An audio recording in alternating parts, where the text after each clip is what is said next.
মুহাম্মাদুর রাসূলুল্লাহ সাল্লাল্লাহু আলাইহি ওয়াসাল্লাম। বাবা জিকির করতে ভালো লাগে না খারাপ? কার কার খারাপ লাগে হাত তুলেন। এবার বুঝতে পারছি, এবার ঠিক আছে। হাত উঠানোর আগে নাই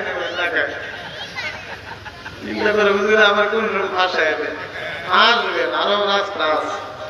কেবলমাত্র শুরু করলাম। আমার ডাইনে বাইনে মনোযোগ থাকবো, শয়তানের মাঠে জায়গা দিন। আপনারা দিবেন? আল্লাহ রাসূলের একটা হাদিস শুনাই। আল্লাহ রাসূল বলেন, আশ-শাইতানু জাসিমুল কলবি ইবনি বানি আদম ইযা যাকারাল্লাহ খানাসা ওয়া ইযা গাফালা ওয়াসওয়াসা। সুবহানাল্লাহ। আল্লাহ রাসূল বলেন, প্রত্যেক বনি আদমের অন্তরের মধ্যে শয়তান শক্ত করে বসে থাকে। কে বলছে? আমি বললাম আল্লাহ রাসূল বলছেন, আপনারা কোন আল্লাহ? আমি তো শুরুতেই বললাম যে আল্লাহ রাসূল বলেন প্রত্যেক বনি আদমের অন্তরের মধ্যে শয়তান খুব শক্ত করে বসে থাকে। আমি আল্লাহর কথা বুঝতে পারছি না। আল্লাহ রাসূল মানে কি? আল্লাহর নবী, ঠিক না বেঠিক?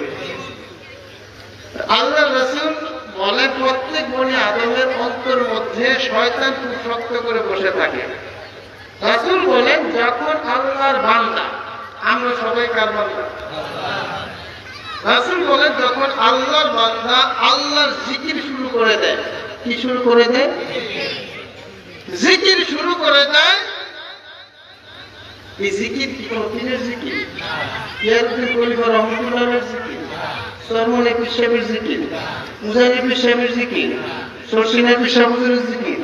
জিকির করবো কার? জোরে বলেন কার?